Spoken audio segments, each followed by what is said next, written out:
Hi everybody, it's Matt Birdwhistle from FND Hope UK here. Back in May 2018 I conducted a question and answer webinar with Professor Mark Edwards. At the time I thought I'd lost the video output of that webinar. However, I have been able to recover a copy of that from the Facebook live stream that hosted that webinar. Unfortunately, we've lost the very opening pieces to the session, but what I can say is that when we started the conversation, we were talking about how to get access to private medical support here in the UK, and Professor Edwards was just addressing that. So, as I say, at the beginning you'll find that it's a little bit broken, but we are actually attempting to address the questions of accessing support privately. Neurologists, and some of those people would certainly be able to help people with FND. But again, there isn't a sort of, if you like, a list or a database of people who offer that sort of treatment privately. If there is if people have a specific question about private care, then I would be happy to try and answer it. I think it depends on where you live in the country, because if you're doing it as an outpatient, for example, you need to live close by. For a lot of people with FND who have very severe symptoms, really if they were being seen within the NHS, they'd need inpatient treatment. And that is massively expensive within the private sector. So just to give you an idea of that, the bed costs for most private hospitals are maybe sort of £600 a day. So you can see that if you're then going to add into that therapy, it mounts up to an enormous amount of money very quickly. So, sorry, a slightly rambling answer, but the answer is that there are private therapists who would see people with FND on an outpatient basis, but they tend to work singly, not in groups. And if somebody is seeking a private therapist, then I could try and put people in touch with people that I'm aware of in the private sector. Okay. Well, that's a very kind of you to do that, but it's pretty much as I thought. So yeah, hopefully in time we'll start to see something, as you say, even better, that we could get more of what was needed through the NHS. So I'll move on now, just to pick up some of the questions that have come through. There's one here from Sian. She said, it would seem that migraines plague many FND sufferers, with many migraine symptoms overlapping with FND symptoms. And she's just asked if you could maybe explain a little bit as to why this is.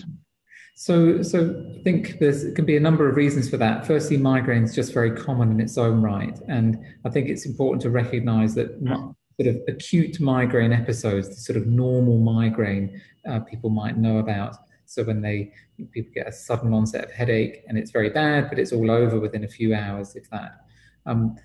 That's one type of migraine, but there is quite a common chronic form of migraine where people have migraine symptoms all the time at a lower level, and that can cause lots and lots of different symptoms. So that is quite a common problem anyway. So it's not unreasonable that some people with FND would just happen to have that as well. The second thing is that chronic type of migraine is quite commonly associated with the chronic use of painkillers. So if you use painkillers all the time, or a lot of the time, particularly codeine-containing painkillers, opiate painkillers, morphine, which a lot of people with FND are on, then that can trigger off that kind of chronic migraine state. So that can be another reason why people with FND end up with a significant issue with migraine. It's basically a side effect, basically, of medication. I think the last thing to say is that physical triggers to the onset of FND are quite common. So a lot of people with FND have other medical problems which seem to act to trigger off the problem and then keep it going. And migraine could just be one of those anyway. I think the important thing, I see a lot of people who have migraine and FND. And the important thing is often their migraine is not treated because people have been concentrating on the FND and have missed the fact that somebody has chronic migraine. Whereas if they turned up with the migraine symptoms without the FND, they'd have treatment. So there are ways of treating chronic migraine with preventative medication. There's some specialist treatments for people who fail those, like botulinum toxin injections and nerve blocks and so on. So it's important, if you have persistent headache, to try and see a neurologist ideally about the headache. And if you're not getting benefit, to even try and seek out specialist headache services, which exist within most regional neuroscience centers. And that can be a way of getting treatment for the migraine itself. Okay, yeah. So I guess that's a key thing, isn't it? Is that persistence is not something that you should necessarily have to put up with, and get yourself to a neurologist and get that checked out. Okay, there's another question here, and this one seems to be going towards sort of a predisposition, possibly out of something. But this is from Sherry, and she said that she had petit mal seizures at around the age of 9. I had about 3 of them, was lucky enough to grow out of them. Do you think that having this has made me more predisposed to getting FND later in life? It's a good question. I think that if you look at people who develop FND and look at what's been happening in their lives beforehand, then you see certain risk factors. And one of those risk factors is having other medical problems. Now, probably typically those are things which are kind of ongoing medical problems rather than something that's been and gone. So in that specific situation, I think it's probably a bit unlikely that that was a trigger. And you know, having epilepsy which goes away in childhood, it's not that uncommon. So it may just be a coincidence. But certainly there is a situation which we recognise in maybe about 20% of people who have FND where they have another neurological issue as well. So for example, when people have done studies of people with epilepsy, about 20% of people with epilepsy also have dissociative or non-epileptic seizures. And you see that across the board in neurological illness.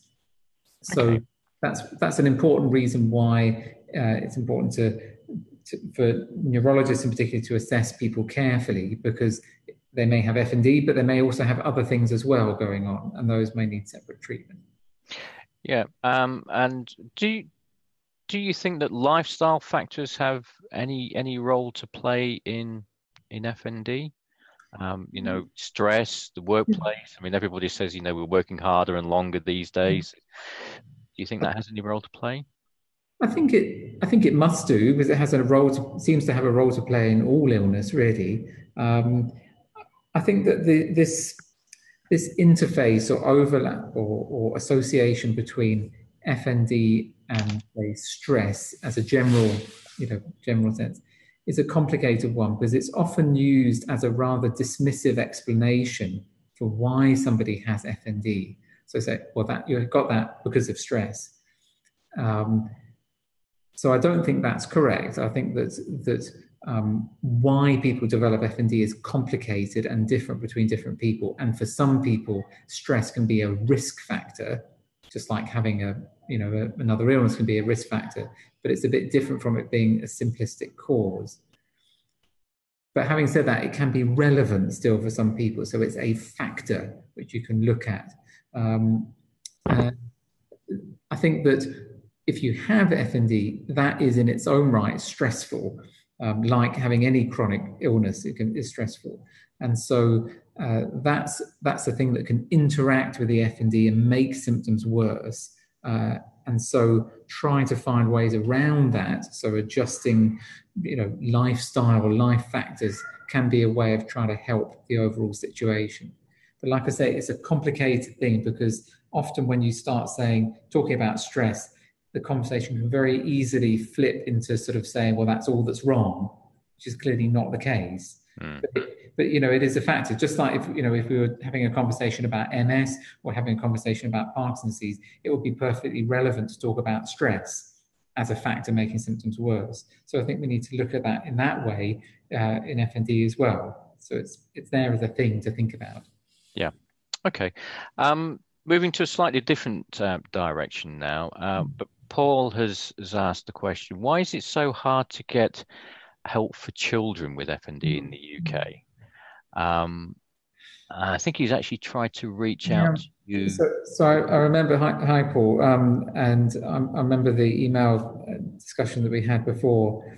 It is difficult because services are even more limited for children than they are for adults. That's just, and I can't defend it. There's not a defense for it. It's just a situation which has arisen, really because of neglect of this area by healthcare. There are the only inpatient service that I'm aware of that helps children who have severe symptoms of FND is the service which I mentioned to you before in our email conversation at Great Ormond Street, run by Isabel Heyman. But that is a service which requires a referral. Now, that's a national service. So like most of Great Ormond Street services, it's available as an option for people to refer into. You don't have to apply for funding or something like that. But it does require somebody to refer you. And I think if I'm right in saying, looking down the chat line, that your paediatrician or your daughter's paediatrician won't refer her. So I would question why that is, because if somebody has a diagnosis of FND and symptoms are persistent and treatment being offered locally, whatever that is not effective, then the normal thing to do would be to refer on to a specialist service to see if they could help. And that service, as far as I'm aware, is the UK's only specialist service for children. So I think it's a bit difficult for me to understand why there would be resistance for your daughter's paediatrician to refer her on. And I think that if that's the case, you may need to, I know you shouldn't have to do this, but you may need to seek a second opinion from another paediatrician, or you need to maybe to have a face-to-face conversation with the paediatrician and just ask them that directly about why they would not want to refer your daughter on. I don't understand the situation that they wouldn't do that. I'm afraid. But,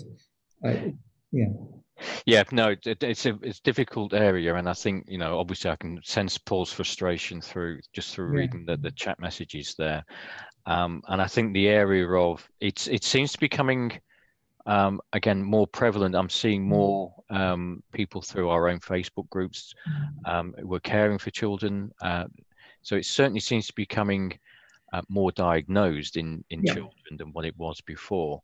And I'm just noticing, this is just someone who was mentioning in the chat just below Paul, and talking about her daughter having seizures, and her doctors, and this is in America, in Colorado, saying that she's making herself do this. So I guess, are you aware of, obviously, children's illnesses are typically dealt with by paediatricians when they get referred from a GP. What's the state of education? I've spoken with education, probably not the one, but the state of awareness amongst the paediatrician community for FND. So I think it's actually much worse. As far this is a generalization, of course, but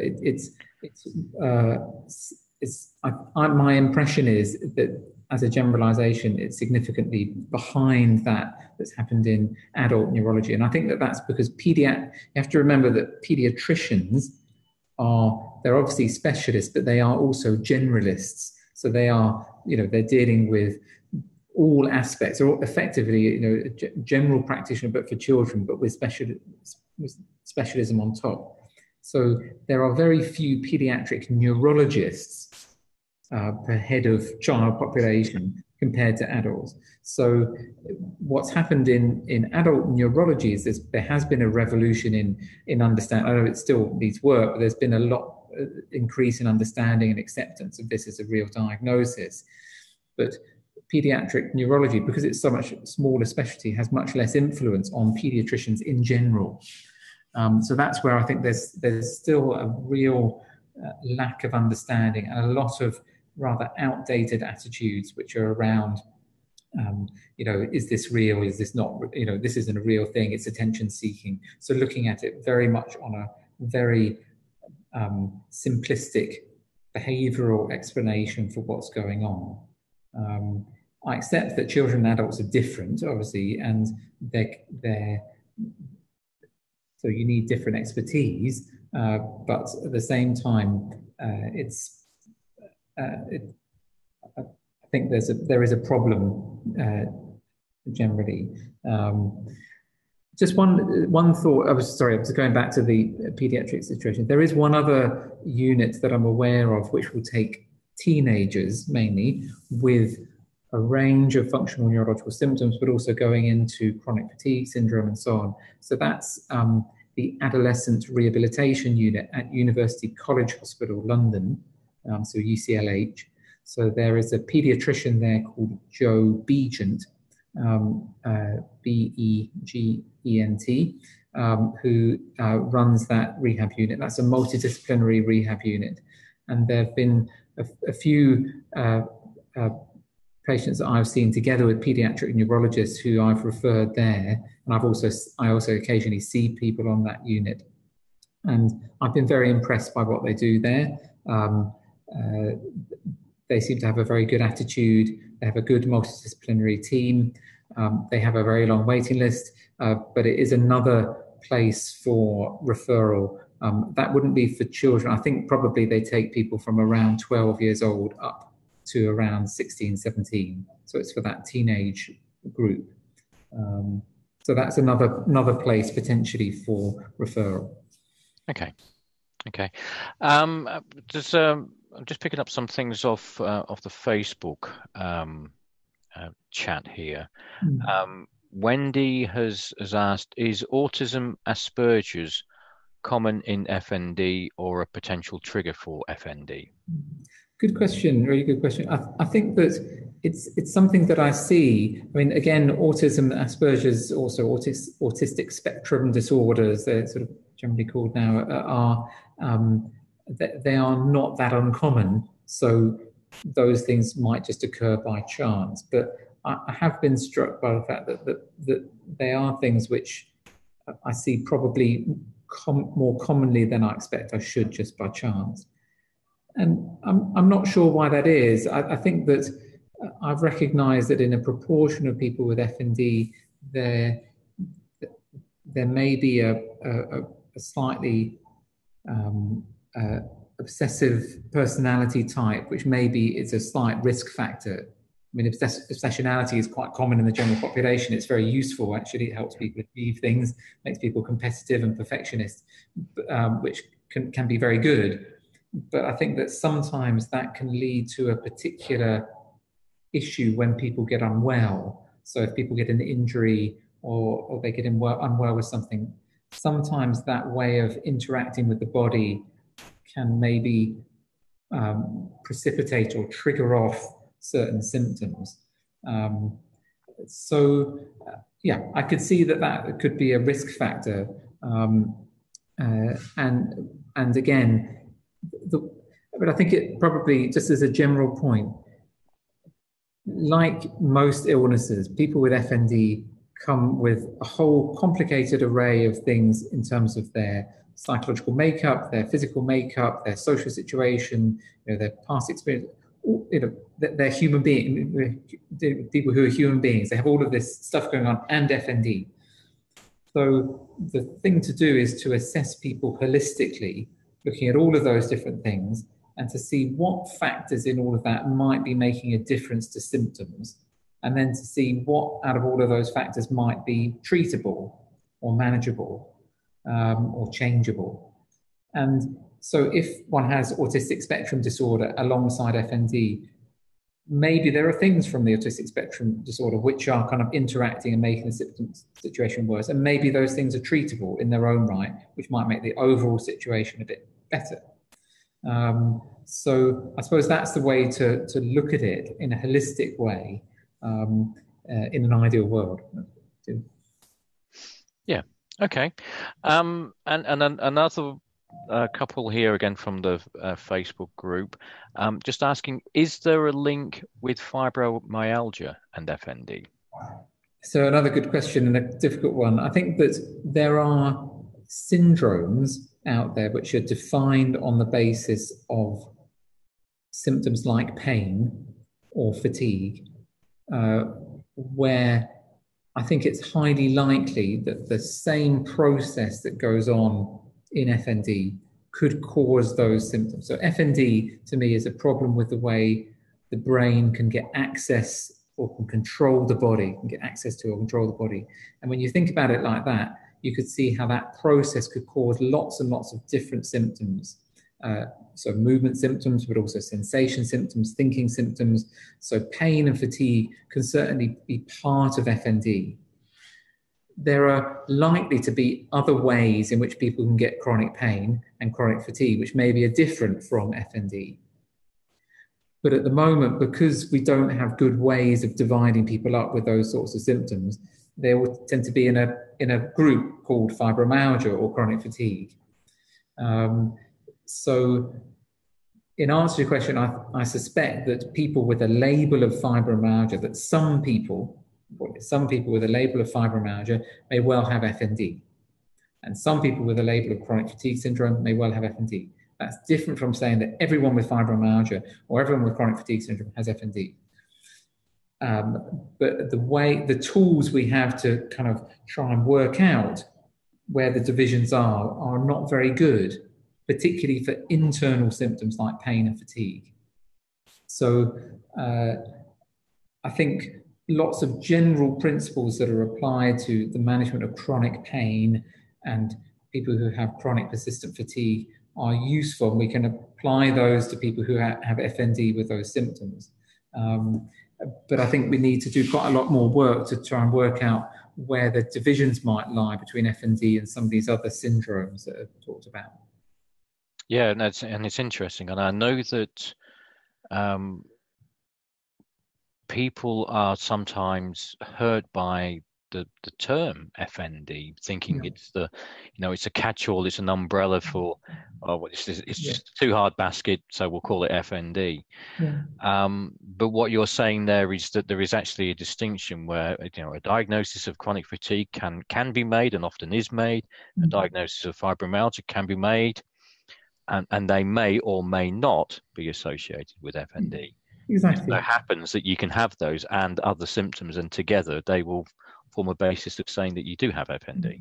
Yeah, I mean, I think that one of the with FND, when symptoms affect movement, for example, that's a situation where, because you can directly examine somebody and you can see what the movement does, you can be very sure that it is a process of somebody having trouble accessing their own body rather than, say, wiring damage to the nervous system. But when it comes to things, internal symptoms such as pain and fatigue, it's always going to be much more difficult because we don't have the tools to assess those phenomena as well as we do for things like movement.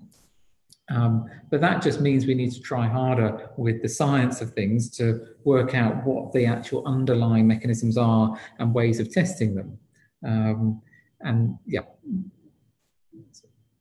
Yeah, no, I can see that, and I guess again I'm just looking at a comment that somebody's made here again on Facebook, and they're struggling to accept the diagnosis of FND because, as they've said here, I don't have seizures or tremors. It's more functional leg symptoms. But because you don't have something doesn't mean to say that you're not suffering with FND. It's the diagnosis is a difficult thing, isn't it? It's tricky, and I think that it's important to be, if you like, humble about the diagnosis. Is that there's situations in clinic. So today I had clinic all day today, so lots of people with FND, and there's situations where I was confident that was definitely the diagnosis, that was all that was going on. But then there's other situations where it's a bit uncertain. But that's, in a sense, okay, because there's lots of other situations when I'm seeing people who don't have FND, but have other diagnoses, where again, I'm not necessarily completely certain, but I'm trying to make a rational decision on the basis of evidence, trying to, on the basis of that, suggest some useful treatment, and then to monitor that person over time to see what else emerges. So that's normal practice within medicine. And we need to apply that to FND as well. So I'm quite often seeing people with FND where I'm, I think that is what the diagnosis is, and that's the basis we sort of should go forward on. But I'm not averse to sort of reconsidering the diagnosis, thinking again about things if new symptoms emerge. So, that's just a normal way of trying to do medicine, but it is difficult when there is that uncertainty there. I appreciate. Yeah. This is a question that's come through the Q&A, and this is from Kate, and she said, are you aware if psychosis-type symptoms can be part of FND? My daughter hears voices and has other hallucinations, and our psychiatrist has said he feels it is part of her FND and not a true psychosis. But she's done her own research online and not found any evidence of that as a symptom of FND. Yeah, I would say that in my experience, seeing lots and lots of people with FND, and also in the literature, psychotic symptoms, so let's say auditory hallucinations, so hearing voices, that's something which is very, very, very uncommon in people with FND. It's not unheard of, but it's just it's pretty uncommon. Generally speaking, when people having symptoms like hearing voices, that's something where people might think of psychiatric diagnoses like schizophrenia, for example. But there are other situations where people might have those sorts of hallucinations. So, for example, they can sometimes happen in the setting of severe depression, or they can happen in the setting of severe anxiety or sleep deprivation or medication. So there are other situations where people, and even sometimes people have kind of obsessive thoughts about things which get so much that they almost seem to be coming from outside the person. So lots of strange experiences can happen to us, which are not don't always fit in a nice little box, basically. So I think probably what the psychiatrist is saying to that lady's daughter is that she has something called pseudo hallucinations, which are things which they're hallucinations, but they're not exactly the same as what you would usually see in people with schizophrenia. Dealing with how to deal with that situation, I suppose if the psychiatrists feel that it isn't psychosis and therefore wouldn't give medications or treatment that they would usually give for psychosis, then it would be a matter of trying to help with the FND. And in complicated FND like that, the best we have available, despite the very long waiting list, is some kind of neuropsychiatry-led multidisciplinary rehabilitation as an inpatient, where you might be able to receive psychiatric treatment, but also psychological, physical treatment all together. And that might be a way to try and deal with that situation. Okay. I've seen another question in the chat, and I've lost where it was now, but it was literally saying, just as this person had asked there, where they have a very large range of the FND symptoms. Virtually can tick the list off the neurosymptoms.org website. And whilst waiting for a referral to see somebody, a specialist about this, has asked, is there anything that they can do to help themselves whilst they are waiting? Oh, it's a tricky one. I think that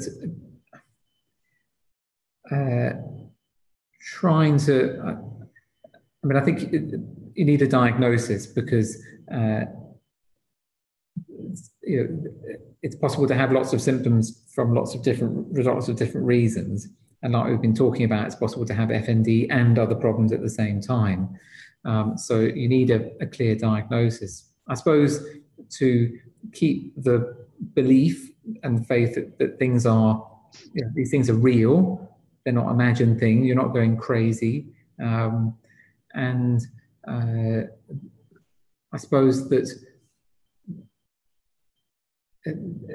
I think a lot of people I see with FND tend to push themselves very, very hard. So they tend to try to deal with symptoms by pushing harder. And when they might have a good day, they try and do lots and lots of stuff because they might feel a bit guilty, they're a bit fed up, and then they crash. So that sort of boom and bust pattern of activity, flaring up of symptoms and so on is quite common. So, if one has an illness, you'd usually allow yourself to, pull back a little bit from activity and give your body a chance to recover and for things to settle down. And I think we have to do that. People with FND need to do that as well, and they need to give themselves permission to do that. It's not lazy not to push yourself to the absolute extreme.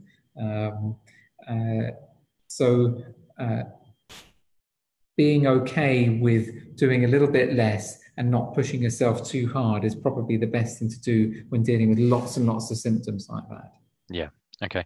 Well, I'm very much conscious of time, and we are running up. We can go a bit longer. It's fine. So, well, I'm just giving people a warning. There's a couple more questions that I know I can put to you, and if people want to just fire their last questions through now, we'll try and get there. But there's one gentleman that has asked a couple of times, and he said, could persistent idiopathic facial pain or atypical facial pain be seen as and I'm struggling to read here with my glasses, but be seen as an orofacial iteration of FND?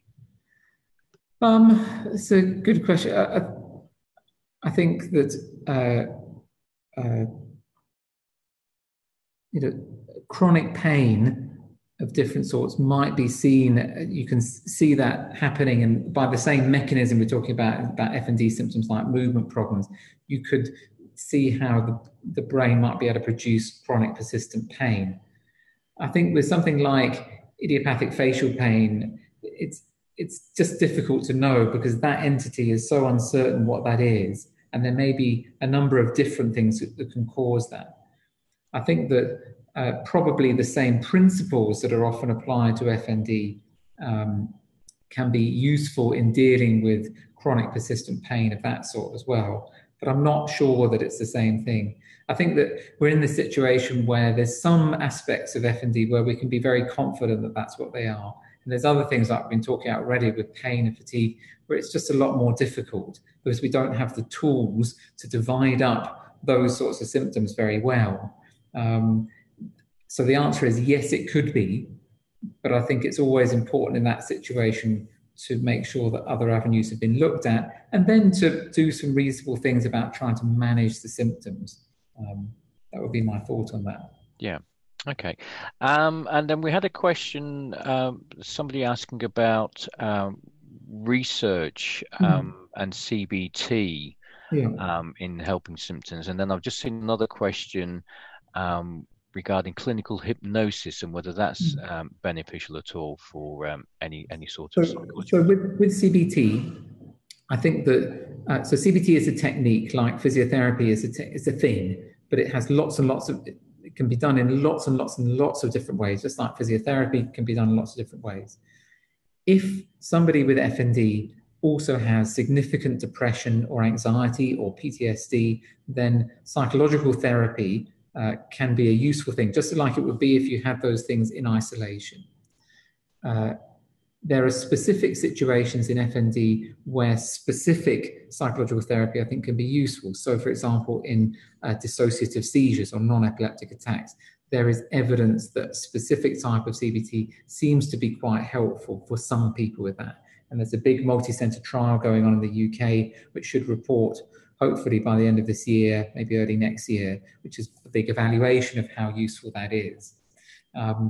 I don't generally think that generic CBT in people who don't feel depressed or anxious, don't have dissociative seizures, is always that helpful. It's often something that's reached for as a you've got FND, therefore you need CBT, but it's not like that. People with FND are all different, and part of the thing I've been trying to drive within the services I'm involved in is this idea of triage. So we're trying to take people with FND, assess them fully, and then decide individually on what kinds of treatment might be most helpful. And they look different for different people. On the point of view of hypnosis, again, it's a thing where, like a number of different things, like from acupuncture to therapeutic massage and so on, some people seem to find it really helpful, and lots of people don't get any effect. And there's not really much evidence to guide whether it's useful or not. I think that if it's something you're thinking about, it's not an unreasonable thing to try with a reputable medical hypnotist. So I wouldn't think it's a bad thing to try. But there's little evidence to say how likely it is to be successful. Yeah. Okay. Another question here. It does come up a lot, but the issue of referrals. This one from Andrew, who's only in Bracknell, but has said, how does he go about trying to get a referral to somebody like you? So I'm guessing you must have tried with his GP, but if his GP isn't actually making a referral to somebody like yourself, what can a person do to try and get a referral? It's difficult, and there aren't that many neurologists and others who would claim to have a specialist interest in FND. It is very slowly changing, and some clinics are developing, but it's taking quite a long time. I'm happy to receive referrals. Unfortunately, I have a long waiting list.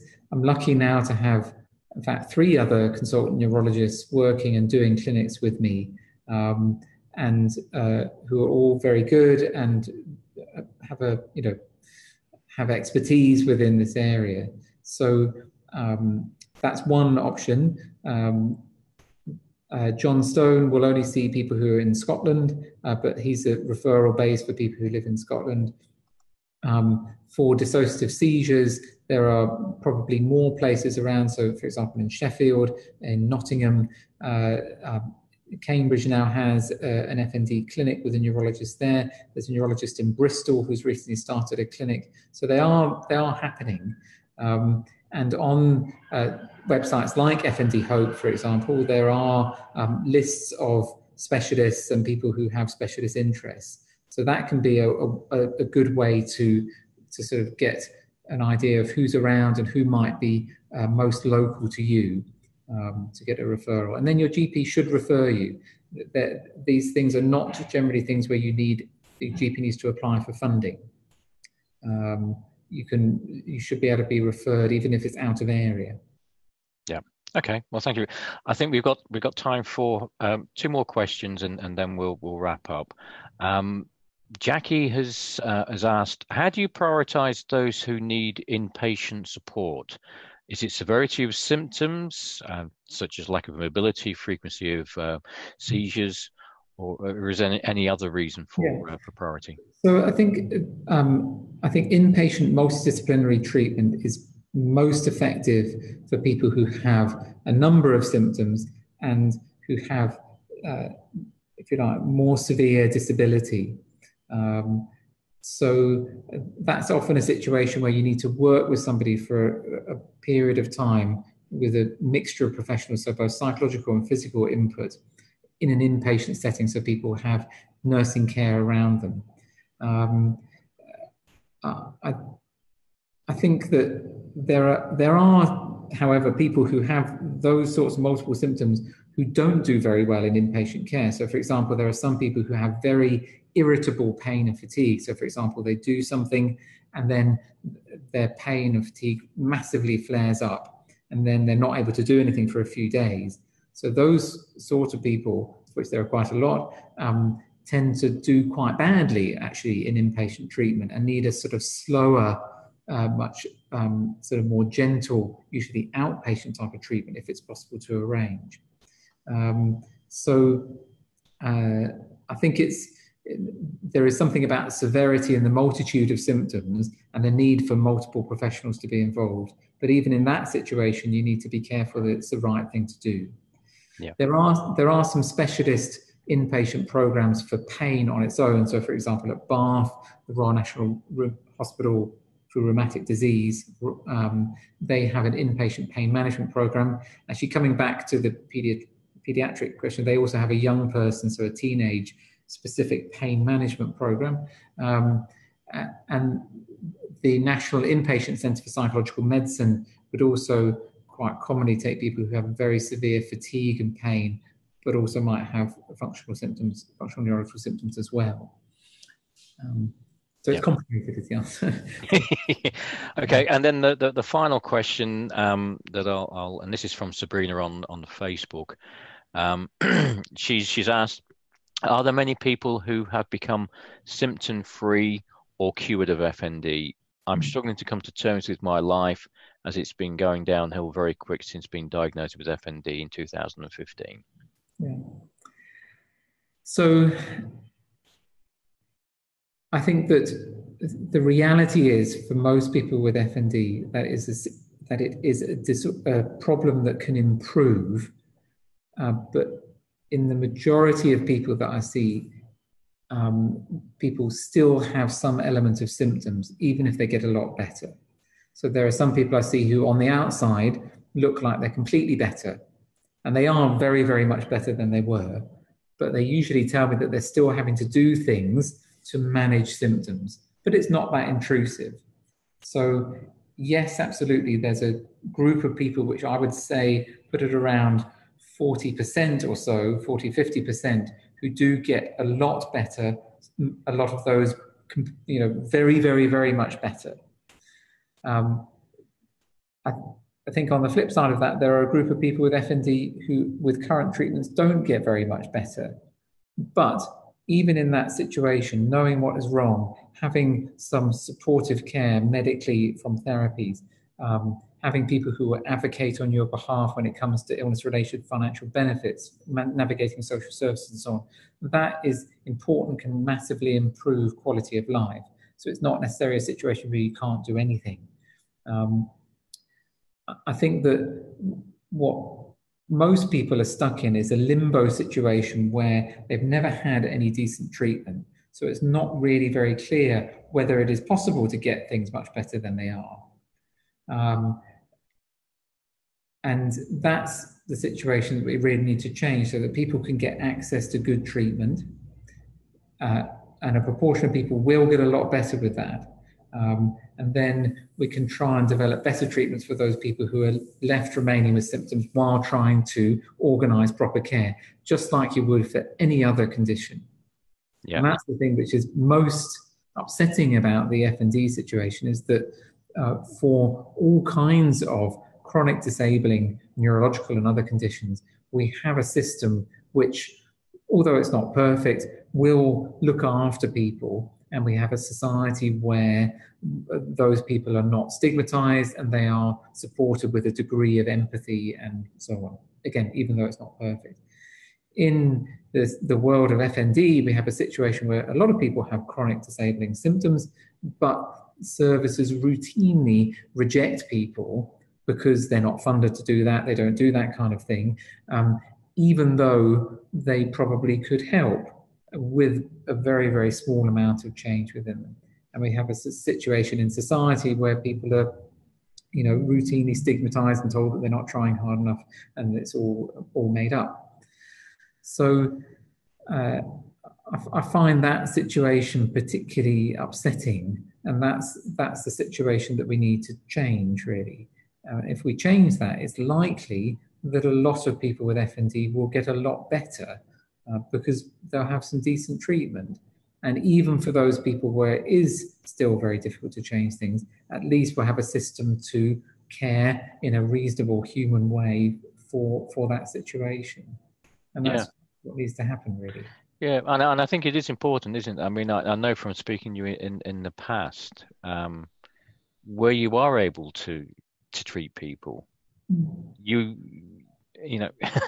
the degree that you can help people will always change, but you are able to make a difference. And I think that's important for people to know, is that once they do get treatment, it will make a difference.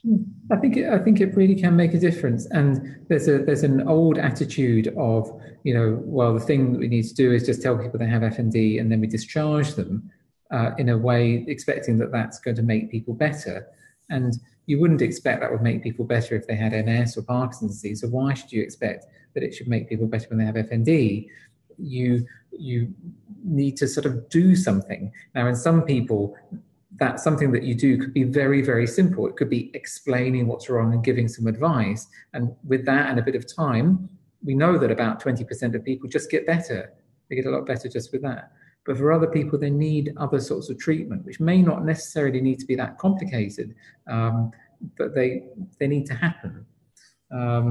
So I think that trying to get some particularly political pressure out there to say that this is a problem, this is a crazy situation where effectively people with symptoms that resemble other neurological conditions and produce similar levels of disability are being discriminated against just because of a particular label for the diagnosis. And it allows rehab units and so on to say, we don't do FND. So I think we need to build that political pressure really to say that this is not an acceptable situation. And I think taking a leaf from the chronic fatigue world, it was political pressure in the end that forced the development of services, forced the development of research money, etc. Now, you can argue that chronic fatigue services are not perfect, but I would reply to that, say that actually there are, in every region, chronic fatigue services where people can go and be assessed, and there are teams of therapists who have an expert interest in that.